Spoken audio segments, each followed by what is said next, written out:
Parfait. Hop. Eh bien, bonjour à tous. Merci de votre participation à ce webinaire. Donc, l'idée de ces formats, c'est de pouvoir permettre à des enseignants de partager leur expérience sur la façon dont ils ont utilisé ChallengeMe sur un projet spécifique. Et du coup, aujourd'hui, on va avoir la chance d'avoir Véronique Le Chevalier qui pourra vous présenter un petit peu son approche sur un projet qu'elle a lancé. Donc je vais commencer, je vais juste faire une petite introduction avant pour expliquer rapidement qui on est pour ceux qui ne connaissent pas, le principe, et ensuite je laisserai la parole à Véronique. Donc une petite slide rapide pour présenter ChallengeMe. Donc ChallengeMe, on est une solution d'évaluation et de feedback. On nous connaît initialement sur l'évaluation par les pairs, mais maintenant on a fait pas mal évoluer la plateforme pour adresser au fait tout type de format, tout type de scénario pédagogique à partir du moment où ceci comporte de l'évaluation, du feedback, donc faciliter la mise en place de ces derniers. L'idée, c'est vraiment qu'on puisse vous fournir les briques nécessaires. Les briques, ça peut être des phases de dépôt, des phases d'évaluation, des phases d'auto-évaluation, etc. Et puis que vous puissiez créer vraiment le scénario qui vous intéresse. Donc, on est intégré au LMS comme Moodle, Blackboard, Brightspace et d'autres. Et on travaille avec l'enseignement supérieur exclusivement. Donc, les écoles de commerce, les écoles d'ingénieurs, les universités principalement sur la partie francophone, donc France, Suisse, Canada et Belgique. Et du coup, avec Central Supélec, ça fait 4 ans à peu près, si je dis pas de bêtises, qu'on travaille ensemble. Donc en termes d'usage, j'ai regardé rapidement, il y a un peu plus de 60 activités qui ont été créées, ce qui a impliqué un peu plus de 6 000 étudiants, et on a à peu près 80 enseignants également qui ont pu utiliser Challenge. Je me suis pas présenté. En ce qui me concerne, je m'appelle Jean et à ChangeMe, je m'occupe d'accompagner les enseignants dans l'utilisation de la plateforme. Donc l'idée, c'est pas que les enseignants se retrouvent avec un outil sans accompagnement. On focus vraiment sur cet accompagnement pour qu'il n'y ait pas de frein technique et aussi pour partager les bonnes pratiques entre les enseignants, puisque on a la chance de pouvoir travailler avec beaucoup de typologies différentes d'établissements et donc le partage de pratiques est très intéressant. Rapidement, une slide sur les principaux cas d'usage qu'on va pouvoir adresser. Donc, comme je le disais, nous, on est une solution d'évaluation et de feedback et on va pouvoir adresser un certain nombre de cas d'usage. Donc, on va avoir l'évaluation intra-groupe. Donc là, l'idée, c'est de permettre aux étudiants de s'évaluer au sein d'un groupe sur des critères comportementaux. Ça peut être la communication dans le groupe, la capacité à aider les autres, prise d'initiative, etc. Donc là, l'idée, c'est de donner de la visibilité à l'enseignant sur la dynamique de groupe, comprendre quel groupe a bien fonctionné, quels ont été ceux qui ont été en difficulté pour travailler ensemble.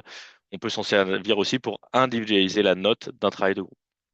On va pouvoir faire de l'évaluation de livrables. Donc là, on demande aux étudiants de déposer un travail sur la plateforme et ensuite on demande aux étudiants et ou aux enseignants d'évaluer ce travail-là. Donc faire de l'évaluation par les pairs, de l'évaluation par l'enseignant, ce qu'on appelle aussi de la co-évaluation, hein, le fait d'être évalué à la fois par des étudiants et des enseignants. Quand on parle d'évaluation, il y a toujours cette notion de feedback, hein, ça peut être de l'évaluation sommative, formative, donc, en fonction du scénario que vous souhaitez adresser. On va pouvoir faire de l'évaluation de présentation. Donc là, on va plus s'en servir comme outil d'engagement, permettre d'engager les étudiants lors des présentations en leur demandant d'évaluer leurs camarades, en leur demandant de donner du feedback pour éviter qu'ils restent passifs durant les présentations et du coup leur permettre d'assimiler un maximum de notions. On pourra faire également de l'auto-évaluation, seul ou en complément d'autres formats, pour développer la réflexivité chez l'étudiant. Donc la co-évaluation, j'en ai parlé, c'est voilà, avoir de l'évaluation par différentes typologies de correcteurs. Donc ça, on peut le mettre en place assez facilement. Pour faire également de l'évaluation de feedback, donc pour développer la capacité à donner du feedback pertinent chez les étudiants, on peut leur demander d'évaluer la qualité des feedbacks reçus. Ça, c'est un format qu'on adresse également. Et aussi l'évaluation des enseignements, donc permettre aux étudiants de donner un feedback sur les cours qu'ils ont reçus pour ensuite restituer des feedbacks de qualité aux enseignants. Donc voilà un petit peu la big picture, on va dire, des cas d'usage qu'on adresse. Maintenant, comment ça se présente sur la plateforme? On va avoir des phases. Donc, comme je vous l'ai dit, l'idée, c'est qu'on vous donne les briques nécessaires à la construction de votre scénario. Ces briques-là, on va les trouver sous forme de phases. On a des phases de dépôt de travaux, d'évaluation des membres du groupe, etc.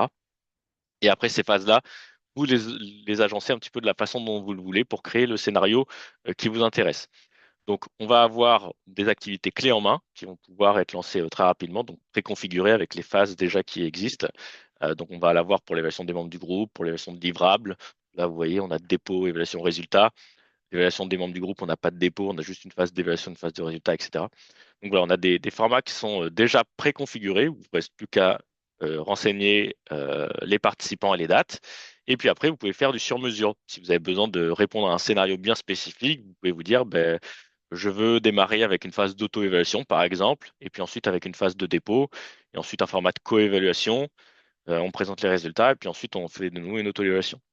Donc voilà, l'idée là que je voulais juste vous montrer avant de laisser la place à Véronique, c'était le principe de Change Me avec ces phases-là et le fait qu'on peut voilà, créer des scénarios un petit peu voilà, scénarios pédagogiques souhaités par rapport à ce système de phases. C'est tout pour moi. Je vais maintenant laisser Véronique Le Chevalier prendre la parole. Donc Véronique, je vous laisse vous présenter. Merci pour l'introduction. Vous m'entendez bien? Impeccable. Ok, super. Donc, je suis effectivement Véronique Le Chevalier, enseignante-chercheur à Centrale Supélec, dans un labo de mathématiques appliquées et informatique.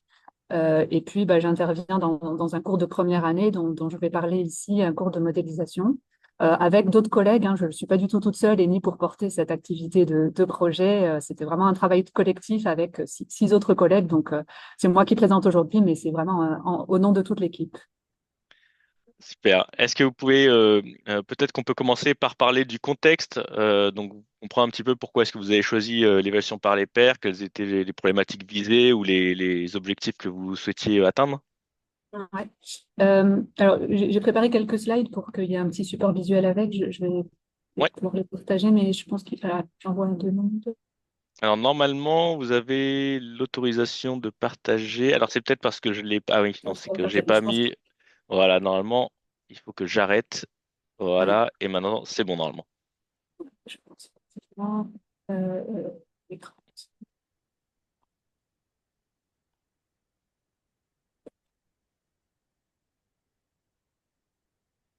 Voilà. Est-ce que ça s'affiche bien? Impeccable. Ok, super.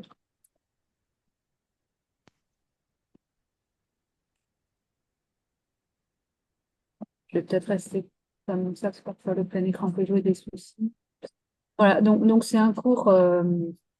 Donc on l'appelle, pardon, on l'appelle modélisation, mais son nom exact, c'est représentation et analyse des modèles, qui est un peu plus long et que donc du coup tout le monde abrège en modélisation. Donc on est, comme je disais, toute une équipe pédagogique, hein, de plusieurs enseignants à intervenir là-dessus. C'est un cours du cursus ingénieur généraliste de Centrale Supélec et c'est un cours qui se situe dans la première année. Donc pour ceux qui sont habitués au cursus universitaire, c'est le niveau L3. Il y a des étudiants qui viennent de profils divers, hein, avec pas mal d'hétérogénéité finalement, même si on a un peu l'idée qu'ils viennent pour beaucoup de prépa, mais en fait, il y a une assez grande hétérogénéité en fonction des backgrounds. Et donc, pour environ 800, entre 800 et 850, suivant les années, élèves. Ils sont répartis en fait en 2 fois 4 voies, c'est-à-dire qu'ils sont par demi-promo qui ont les cours synchronisés. Et puis au sein de chaque demi-voie, enfin, chaque demi-promo, on a 4 voies. On est donc 7 enseignants qui nous répartissons pour donner ces cours avec un assemblage de cours magistraux, de TDTP, et puis la fameuse activité qu'on appelle mini-projet, qui est celle dont on va parler et qui rentre en compte dans l'évaluation pour 25% de la note, avec ensuite un examen écrit classique. Alors, pourquoi on a choisi d'avoir cette phase de projet? Donc, si je présente rapidement le contenu du cours, je ne vais pas rentrer dans tous les détails, mais juste pour que ça soit un petit peu clair. Le cours, donc, on a voulu éviter de faire un catalogue de plein de types de modèles différents dans lequel on aurait fait un survol très, très global. Et donc, au lieu de ça, en fait, on s'attache à deux grandes familles de modèles que sont les modèles les systèmes à état continu, avec tous les aspects de représentation d'état, et puis enfin, voilà, certains aspects pour les modèles linéaires invariants, et puis ensuite toute une autre famille de modèles, des systèmes à événements discrets, donc automates, réseaux de Petri, qui sont une famille de modèles très différentes. Et puis ensuite, on a une partie 3 qui présente des méthodes assez génériques d'analyse et d'évaluation des modèles, donc tout ce qui est, pour ceux qui connaissent, identification, analyse d'incertitude et de sensibilité. Alors, tout ça, en fait, donc on le présente à travers des cours, des TD, des TP, mais c'est des choses pour lesquelles, évidemment, dans la vie réelle, les problèmes ne sont pas aussi simples que ce qu'on peut présenter dans un TD et dans un TP. Et donc, ça nous paraissait vraiment important dans ce cours d'avoir une activité dans laquelle les élèves vont pouvoir s'attaquer à des problèmes qui ressemblent un peu plus à des projets réels. Et donc, pour ça, ben, en fait, le format projet était vraiment bien adapté. Donc, dès le début du cours, en fait, en 2018, le montage, on a vraiment intégré ce projet dans notre contenu, avec la difficulté que, bah, comme vous imaginez, faire des projets à 800 élèves, ça demande beaucoup de logistique et voilà, c'est un peu compliqué, notamment sur la phase de feedback pour laquelle les corrections de 800 élèves par une équipe d'enseignants, bah, c'est compliqué. Et donc là, tout de suite, l'évaluation par les pairs, en fait, nous est apparue comme une solution déjà purement de faisabilité, en fait. Mais il n'y avait pas que ça, il y avait vraiment aussi un objectif pédagogique et qu'on explique aux élèves, qui est que dans leur vie professionnelle, bah, en fait, très souvent, ils vont être amenés à utiliser des modèles qu'ils n'auront pas eux-mêmes construits. Il va y avoir des cas dans lesquels c'est eux qui vont développer les modèles, bien sûr, mais il y aura aussi quand même beaucoup de situations dans lesquelles ils seront amenés à être utilisateurs donc d'un modèle ou d'un code qu'ils n'auront pas écrit par eux-mêmes ou pas développé par eux-mêmes. Et donc, de pouvoir avoir cet apprentissage de comment est-ce qu'on évalue un modèle, quelles étapes on peut faire pour essayer de le valider, de voir dans son domaine de validité, et puis bah, du coup de leur donner un peu des pistes de critères à évaluer, ça nous paraissait vraiment formateur pour eux aussi. Donc, c'est ça qui nous a amené effectivement à introduire la modalité projet et la modalité évaluation par les pairs au sein de ces projets. De ce que je comprends, il y a la partie enfin utiliser l'évaluation comme outil de formation qui était un des objectifs. Donc pas seulement s'en servir pour valider telle ou telle connaissance, mais vraiment les positionner en tant que correcteurs pour leur permettre d'avoir une posture différente et apprendre en évaluant les autres, si j'ai bien compris. Oui, c'est ça, c'est tout à fait ça. Ok. Et aussi parce que de savoir, il y a la partie évaluation du travail réalisé, mais aussi du modèle vraiment en lui-même, Oui. qui est quelque chose qu'ils vont être amenés à faire dans leur vie professionnelle très certainement. Est-ce que vous pouvez nous parler de la mise en place? Donc, comment est-ce que vous avez déjà à quoi ressemblait l'activité? Comment est-ce que vous l'avez organisée, que ce soit au niveau des consignes données, des critères, de la répartition des évaluations, donc vraiment Oui, concrètement sur l'activité, ouais. ouais. Bah, j'ai quelques slides aussi là-dessus. Alors, donc ça, bah, en fait, juste pour donner une idée de ce qu'on a fait cette année, le format a souvent évolué. Donc, en gros, c'est un cours qui dure à peu près sur 2 mois, c'est-à-dire ça dure sur décembre-janvier. Donc, c'est assez court, ce qui est quand même un petit souci quand on réfléchit en termes de réalisation d'un projet, hein, il ne faut pas se le cacher. Mais voilà, c'est les contraintes qu'on a. Et donc, de manière assez classique, en fait, on leur propose différents sujets. Alors, voilà. On a donc notre plateforme, notre LMS, qui est du NAO, qui est un avatar de Moodle, sur lequel on a tous les documents du cours. Et donc, bah, notamment, c'est là qu'on met nos descriptions de sujets. Voilà, donc on a à peu près, cette année, on avait 14 sujets, 14-15 généralement. On les présente avec un format Airtable qui est assez pratique pour mettre des petites illustrations et puis pour travailler de manière collaborative. Chaque enseignant en propose quelques-uns. Donc ça, c'est des sujets qu'on renouvelle chaque année parce qu'évidemment, sinon, on a des soucis voilà, potentiellement de transmission d'une année à l'autre des archives de la promo. Donc, on renouvelle tout ça. Donc ça, c'est le choix des sujets. Et donc, sur notre plateforme Edunao, les étudiants ont une activité que vous connaissez sans doute, hein, qui est l'inscription par groupe.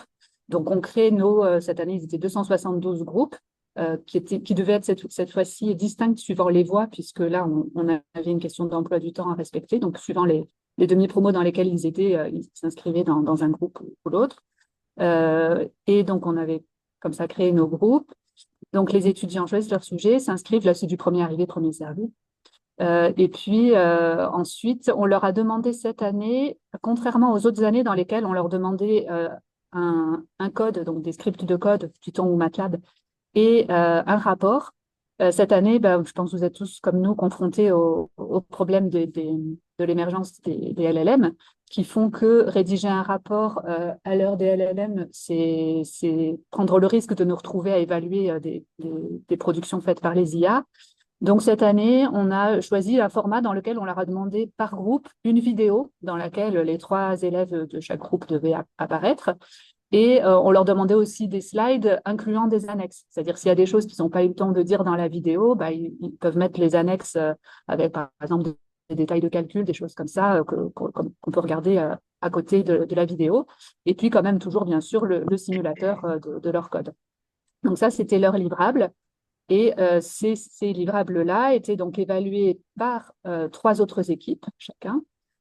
Et on a ensuite assorti, nous, les enseignants, notre évaluation d'une session de questions-réponses. Donc, ça veut dire qu'en amont, chaque évaluateur avait regardé les vidéos du groupe. Et déjà, il suit une petite première idée de la note qu'il va attribuer. Mais ensuite, on vérifie via la session de questions-réponses que les élèves se sont vraiment appropriés le travail, même s'il a été fait avec l'aide d'une IA. Parce qu'en fait, c'est ça la problématique, c'est qu'évidemment, pour des projets de ce type-là, on leur donne, donc chaque sujet, pardon, je ne vais pas préciser ça, chaque sujet comprend donc un thème, une série de questions qui sont un petit peu toutes les mêmes parce que la structure est la même, qui visent à leur donner le déroulé qu'on attend dans le projet et leur donne aussi un article de recherche, de référence qui présente une première version de modèle. Et donc ensuite, là où c'est quand même un projet, c'est qu'eux, ils sont libres de soit reprendre le modèle tel quel qui était présenté dans l'article, soit de le simplifier si c'était un modèle peut-être très complexe, soit au contraire de l'étoffer si le modèle était simple et qu'on leur propose de rajouter certains termes. Enfin voilà, ça dépend des sujets. Donc ça, cette partie-là, elle est assez ouverte. Et donc, effectivement, avec un LLM à qui on donne un modèle déjà proposé dans un article, on sait très bien que écrire un code MATLAB ou Python, ça va être à la portée de la plupart des modèles de langage actuels. Donc, notre objectif, c'était de les autoriser, effectivement, s'ils le souhaitent, à céder des IA. Mais par contre, on vérifie dans cette session de questions-réponses qu'ils se sont appropriés, qu'ils ont bien compris ce qu'ils ont fait. Et voilà, ça, c'était pas mal. C'est-à-dire que vraiment, on a senti que les élèves, ils ont fait cet effort-là pour vraiment les 3 quarts d'entre eux facilement, d'avoir vraiment pris possession, enfin, de s'être approprié, d'avoir vraiment bien compris ce qui nous présente. Et donc, les concepts associés au cours. Qu'est-ce que je dis d'autre? Donc, en termes de logistique, donc, on avait 272 groupes de 3 élèves. Alors, en tout, on a proposé, nous, cette année, 14 sujets, comme je disais. Et donc, comme évidemment, ça fait pas, ça tombe jamais juste, hein, ça fait pas un même nombre de sujets, enfin, voilà, par un même nombre de groupes par sujet. Et donc, en fait, juste pour pouvoir favoriser les sujets qui étaient le plus appréciés des élèves, on a ouvert à la volée des groupes, groupes complémentaires pour arriver au matching des nombres de groupes suivant les sujets les plus choisis pendant la phase de l'inscription, donc en direct pendant que les élèves s'inscrivent, parce qu'en fait, on leur avait donné une date d'ouverture des inscriptions, et évidemment, les sujets les plus choisis, il y a une sorte de ruée vers ceux-là, et en quelques minutes, ils sont pleins, et donc à la volée, on pouvait rajouter quelques places dans ces sujets-là en voyant ce qui leur plaisait le plus, quoi. Et donc, au niveau de l'évaluation, voilà, chaque groupe va évaluer 3 sujets, trois groupes d'un sujet différent du sien. L'idée de faire que ce soit un sujet différent du sien, c'est que comme ça, ils s'intéressent à un autre domaine d'application de la modélisation. Ça leur donne une ouverture sur les différents thèmes qui peuvent être traités. Donc, voilà, c'est assez intéressant. En termes de phase de challenge me, du coup, pour reprendre un peu le petit, alors moins joli parce que c'est juste une capture d'écran, mais le petit diagramme qui était présenté. Du coup, nous, on avait les phases de dépôt des travaux, évaluation des travaux par les enseignants, je vais y revenir après, et puis affichage des résultats. On a effectivement, Jean le disait, donné une grande importance à essayer de fournir des consignes aussi précises que possible. Alors, quand c'est un projet, c'est toujours un peu difficile parce qu'il y a quand même une question d'adaptation au sujet qui est proposé et au niveau des élèves aussi, c'est-à-dire que normalement, chaque élève, chaque groupe va essayer de positionner, comme on a une grande hétérogénéité des niveaux dans la population, c'est ça l'intérêt d'un projet, c'est que un groupe d'élèves qui a plus de difficultés peut se donner des objectifs, en tout cas en termes de complexité des modèles, un peu plus bas, et s'ils réalisent quand même très bien le travail, avoir une note tout à fait honorable. Et puis inversement, des élèves très à l'aise vont pouvoir voilà, s'amuser à aller plus loin et à faire des choses très, très poussées. Donc, on a rédigé des documents qu'on met à leur disposition pour essayer d'avoir quand même des consignes aussi précises que possible. Et on leur a donné aussi à l'avance les critères sur lesquels ils vont être évalués, qui sont ceux qu'on rentre dans Challenge Me, pour la partie évaluation par les pairs. Donc, pour qu'ils sachent en gros à peu près qu'est-ce qui est attendu et sur quel point ils doivent faire attention. Donc ça, c'était les inscriptions. Et donc ensuite, au niveau logistique, donc ils nous rendent sur la plateforme. Alors sur la plateforme Challenge Me, peut-être ce que je peux dire, c'est que donc il y a une petite manipulation à faire parce que comme on a des affectations de qui doit évaluer qui et des enseignants qui vont aussi évaluer les groupes. Bon là, il y a une petite manip pour créer les fichiers et les envoyer à Challenge Me pour l'import. Ça, c'est des questions pratico-pratiques. Euh, et puis ensuite, donc chaque élève, enfin chaque groupe d'élèves, pardon, remet sur Challenge Me ses livrables avec la vidéo, les slides et les annexes de script, de code. Et ce qui permet ensuite à chaque enseignant et chaque groupe de voir les résultats, de les évaluer. Donc ça c'est assez pratique à faire. Et puis ensuite, ben, on a fait des plannings pour les sessions de questions-réponses avec une répartition de à peu près 7 minutes par groupe de 3 élèves. Donc là, c'était un rythme à tenir assez intense. On avait 20 encadrants, chacun qui évaluait entre 12 et 24 groupes en fonction de la répartition et c'est des étudiants qui font des encadrants qui font 2 fois la même, le quoi vous dire d'autre bon, peut-être je vais revenir après dans la suite des questions. Sur les, je rebondis juste sur les critères parce que Ouais. c'est intéressant. C'est une autre question qui revient souvent sur les formats de critères à présenter. Il y a une remarque qui peut revenir souvent quand on parle d'évaluation par les pairs en termes de notes, c'est la fiabilité de la note. Et en fait, il y a une bonne pratique et on l'a vu sur une slide que vous avez montré sur les types de critères à présenter. Là où on peut avoir des notes qui sont pas forcément cohérentes, c'est quand on leur demande simplement de donner une note par rapport à un critère voilà, qu'on définit. Et une bonne pratique, c'est de mettre des éléments observables. Et là, c'est ce qu'on voit sur votre capture d'écran avec 4 éléments observables pour essayer de réduire au maximum la subjectivité côté étudiant. En sachant que lui va sélectionner non plus une note, mais un élément observable par rapport à ce qu'il est en train d'évaluer. Et du coup, c'est vrai que voilà, par rapport aux questions qu'on peut avoir, ça c'est un format qu'on recommande en tout cas pour avoir des meilleurs résultats en termes de, voilà, de fiabilité de la note après côté étudiant. Alors il n'y a pas que ça, hein, mais ça en fait partie. Effectivement. Euh, Donc, ça, c'est quelque chose, enfin, juste pour compléter là-dessus, parce qu'effectivement, c'est quelque chose sur lequel on a pas mal expérimenté et puis abouti à une solution qui en fait, peut-être diffère un peu de la solution idéale qu'on imaginerait. Euh, donc, nous, ce qu'on a fini par aboutir à faire, alors je vais peut-être du coup aller là-dessus. C'est qu'en fait, l'évaluation par les pairs, elle nous sert surtout pour que les étudiants aient des feedbacks plus riches. C'est-à-dire parce que du coup, il y a des commentaires détaillés pour chaque livrable. Il y a des petites étoiles, effectivement, qui sont attribuées, qui leur montrent a priori là où sont leurs points forts et leurs points faibles parmi les critères qu'on a détaillés. Donc ça, c'est très précieux. Par contre, pour mettre la note en elle-même, là, comme nous, on a que 3 groupes qui vont évaluer un travail. On s'est aperçu que malheureusement, c'était pas très fiable les notes qui sont obtenues de cette manière-là. Voilà, j'ai fait la corrélation, par exemple, pour cette année entre la note qu'on attribue, nous, les enseignants, et la note attribuée par les élèves. Bon, ben, vous voyez, la corrélation n'est pas formidable, hein. Je ne sais pas si vous arrivez à voir, mais on a un R2 qui est plutôt à 0,4. Et donc, ce qu'on a vraiment choisi de faire, c'est d'utiliser l'évaluation par les pairs pour tout ce qui est qualitatif et donner avec les petites étoiles, là, les critères, donner les points forts et les points faibles. Mais par contre, la notation qui sert vraiment à l'évaluation et à la validation du cours, c'est nous qui la donnons. Avec quand même un gain de temps important pour nous, puisque les commentaires, en gros, sont déjà faits. Et aussi, un point important, c'est que cette année, comme on avait cette session de questions-réponses, évidemment, on voulait que ça soit impactant dans la note, et ça, les élèves ne participent pas à cette évaluation. C'est seulement l'enseignant qui peut évaluer cette partie-là. Donc, de toute façon, c'était assez logique que la note soit vraiment donnée par l'enseignant. Et donc, en gros, la note pour nous, qui est attribuée aux élèves, elle ne prend pas en compte l'évaluation de critère par critère.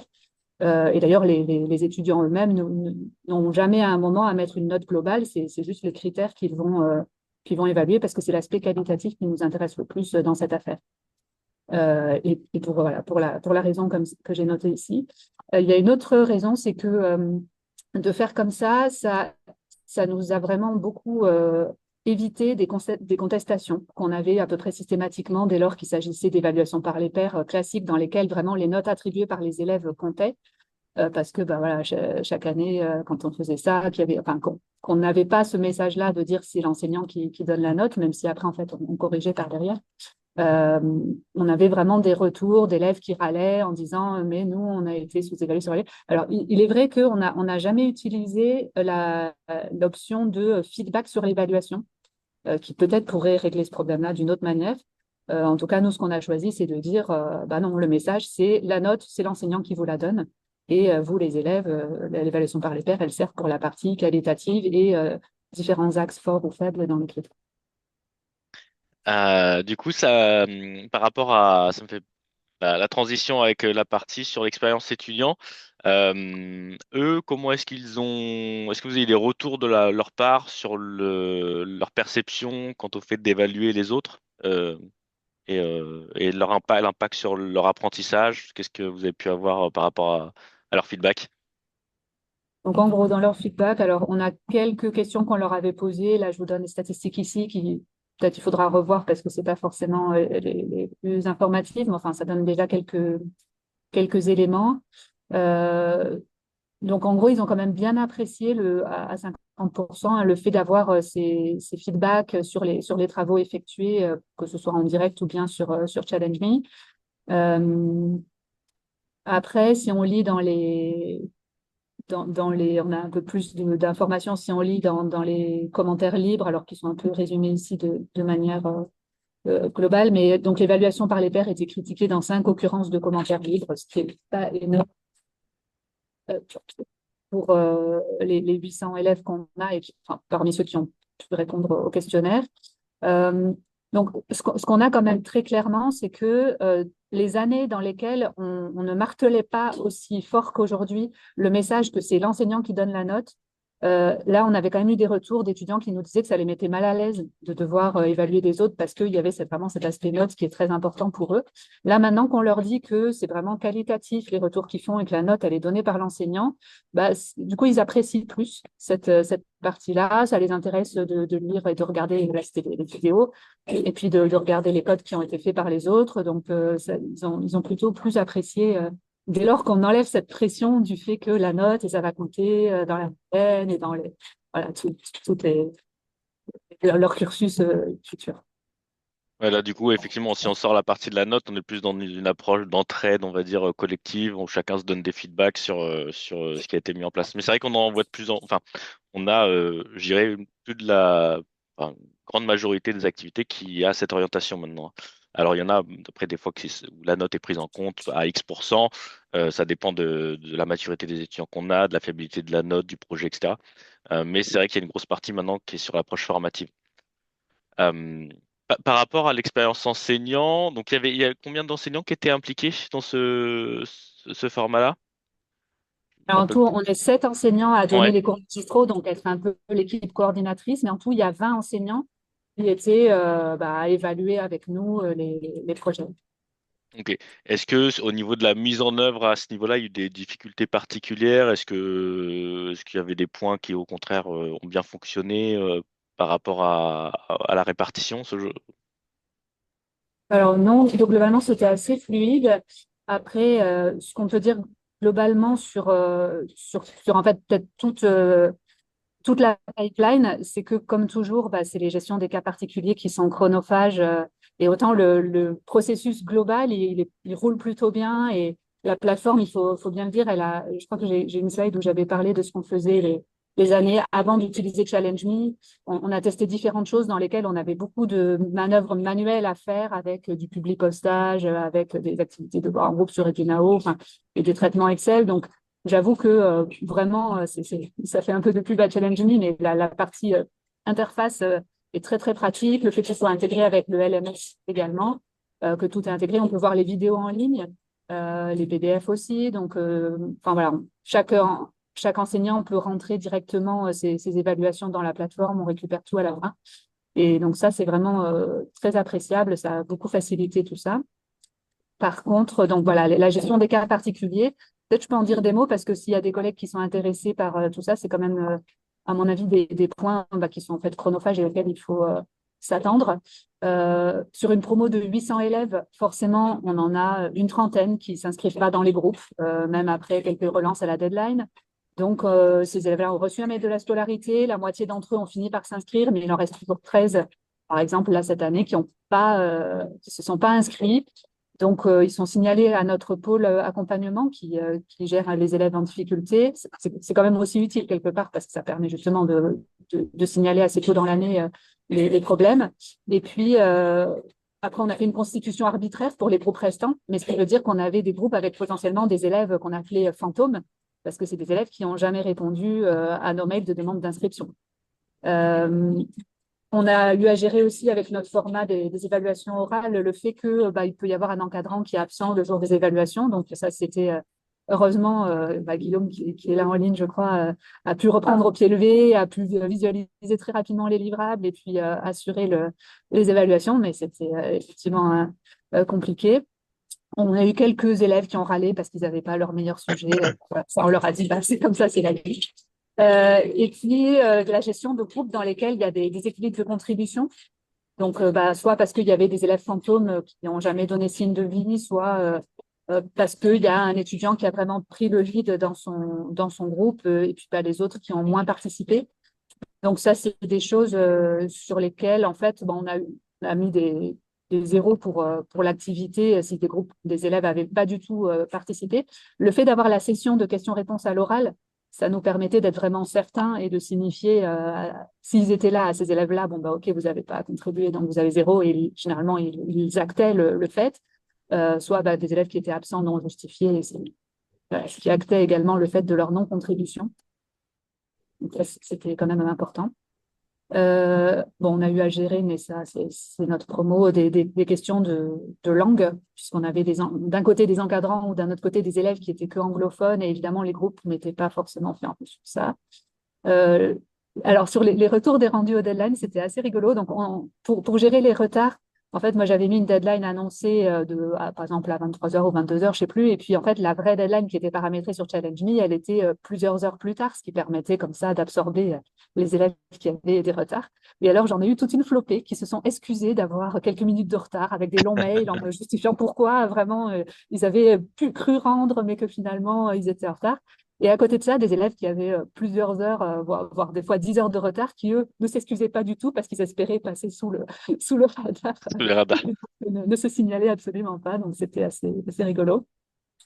Voilà, donc les contestations de la note attribuée, on en a très peu, en fait, peut-être une cette année, parce qu'on a vraiment martelé le message, c'est Oui. l'enseignant qui note. Et la gestion des élèves absents le jour de l'oral, mais on en a eu au final que 6 ou 7 à rattraper. Donc voilà, c'est quand même important. Je pense que c'est des petits détails à chaque fois, mais qui peuvent prendre beaucoup de Ouais, temps dans ces processus. tout à fait. Je vois qu'il y a des questions, alors je vais les prendre. Alors je crois qu'il y a Alain qui levait la main, donc je vous laisse poser votre question, Alain. Oui, merci, bravo Véronique, ça m'étonne pas. Il n'y a pas que moi, hein, sincèrement. Bon, dis-moi, moi j'ai quelques questions parce que bon, j'ai compris que l'évaluation elle est faite par équipe, d'accord. J'ai deux questions en fait. Est-ce que dans quelle mesure ce qui est fait là peut être applicable au projet, en tout cas de première et deuxième année? Ça, c'est la première question. Je donne tout de suite la deuxième parce que la réponse peut être aussi commune. Dans les critères d'évaluation, est-ce que ces évaluations-là te servent ou servent à l'équipe pédagogique de ce cours à remonter les évaluations sur les compétences? Alors, donc les deux questions. La première, sur les pôles projets, très clairement, oui. La petite difficulté, la petite différence, disons, qu'il va y avoir, c'est que la diversité des projets dans les pôles est plus importante que ceux qu'on a, nous, dans le cours de modélisation, dans lequel c'est très structuré, les étapes qu'on leur demande. Alors, même s'il y a un peu d'ouverture, parce que ça reste un projet, mais c'est quand même voilà, on s'attend à certains éléments qui vont apparaître dans tous les projets, donc c'est plus facile de rédiger des critères d'évaluation communs à tous les projets, mais, mais je ne vois pas d'obstacle majeur vraiment du tout à l'appliquer aussi au pôle projet. Euh, ouais. Et la deuxième question qui était pour la partie compétences, donc en fait, nous, pour l'instant, ce qu'on a, c'est une note globale sur le projet qui va compter pour la compétence C1. Mais très clairement, on pourrait, oui, affiner. En fait, c'est même plus qu'un pass-fail. On pourrait affiner avec les critères qui sont donnés carrément une note pour les différentes, pas pour toutes les compétences, mais en tout cas pour travail en équipe, pour la communication. Euh, on pourrait, on pourrait effectivement exploiter beaucoup plus tout ça sur les compétences. On ne le fait pas à l'heure actuelle. Oui, je vois que Muriel Keller est dans l'équipe là, donc j'imagine que ça peut faire écho à quelque chose chez elle. J'écoute avec attention tes questions et je suis très intéressée par les réponses. Hmm. Il y a une question aussi de Séverine, je vois dans le chat. Je me demandais si vous en étiez aussi servi pour identifier les comportements de freeriders au sein des groupes. Ceci dit, sur des groupes de 3, cela ne doit pas être trop courant, mais j'ai eu des groupes de 6 et je serais heureuse d'avoir des exemples. Mm. Alors, sur les groupes de 5-6, là, c'est effectivement chez nous plutôt le format des travaux en groupe projet. Là, je sais qu'il y a certains enseignants qui l'utilisent, hein, mais j'ai pas fait de cette manière-là. Je faisais ça par auto-évaluation. Là, dans notre cas, on n'a pas utilisé Challenge Me pour identifier les freeriders.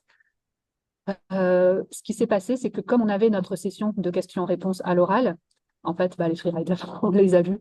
Soit ils ne se sont pas présentés, soit déjà en amont, parfois on a des élèves qui nous ont écrit en disant bah, je voudrais faire la vidéo, mais machin ne répond jamais. Donc là, on avait déjà notre petite liste préétablie en amont. Et puis, bah, lors des questions-réponses, ils ne peuvent pas se cacher. Donc, parce que c'est autant quand il y a vraiment une phase de présentation, puis question, et qu'ils sont très nombreux à 5-6, je pense qu'effectivement, ils peuvent passer sous les radars, ces élèves-là. Mais là, il y avait vraiment que 7 minutes, que des questions. Et puisque la vidéo, on l'avait vue avant, donc déjà, il y a des élèves qui apparaissaient pas sur les vidéos, donc bah, déjà, ils étaient un peu épinglés. Et puis, bah, le jour J, en fait, on avait imposé que les réponses aux questions soient réparties entre tous. Ça faisait partie des consignes. Donc voilà, vraiment, on les a plus vus que quand on faisait un rapport tout simple, ça c'est clair. Il y a une autre question de Nicolas, mais je vois que Nicolas, vous levez la main, donc je vous laisse peut-être la poser directement. Oui, j'ai levé la main. Oui, donc j'avais une question, mais c'est une question un peu pratique, parce que moi j'ai essayé de faire des évaluations de groupe par groupe, mais en fait, c'est un groupe qui évalue un groupe, c'est-à-dire qu'il faut que les élèves se mettent d'accord pour l'évaluation. Ça n'a pas posé Ouais. de problème, ça? Alors, très concrètement, donc nous, c'est ce qu'on demande. Ce qu'on leur a dit comme consigne, c'est que ce qu'on espérait qu'ils fassent, c'était qu'effectivement, ils se réunissent tout le groupe, ou en tout cas, ils se mettent d'accord tout le groupe pour attribuer les évaluations. Mm. Malheureusement, très concrètement, je pense que c'est souvent un élève qui, dans le groupe, a pris le lead là-dessus, et enfin, peut-être pour au moins la moitié des groupes, ça a dû se passer comme ça. D'après les discussions un peu informelles, j'ai pas de stats évidemment précises là-dessus, mais je pense que parfois, c'est juste fait par un élève qui évalue Ok. Bah, voilà, c'est peut-être quelque chose à améliorer. un point pour Challenge, parce que moi je l'ai utilisé pour les présentations aussi, je trouvais ça pas très pratique. Je trouve que ce serait bien d'avoir l'option de faire des étudiants qui évaluent des groupes, hein, pour des présentations. Alors en fait, Parce que ouais, allez-y, pardon. Non, mais enfin, voilà, quand je l'ai fait, pour le coup, quand on fait des présentations, c'est en live Ouais. et c'est pas possible de se mettre d'accord, hein. Donc, enfin, voilà, là, je comprends que c'était en asynchrone, donc c'était possible, mais quand il faut faire des évaluations en live, ça marche pas. Ouais. Alors en fait, sur ce point-là, effectivement, il y a deux façons hein, de le paramétrer. Soit on dit que c'est le groupe qui évalue, donc là, bah, c'est ce que j'ai cru comprendre du Ouais, coup dans le ouais, projet. Donc là, ouais, Ouais. effectivement, c'est une évaluation qui est commune. De la même manière qu'un dépôt qui serait commun, là, l'évaluation est ouais. commune, ils se mettent d'accord et puis ils évaluent.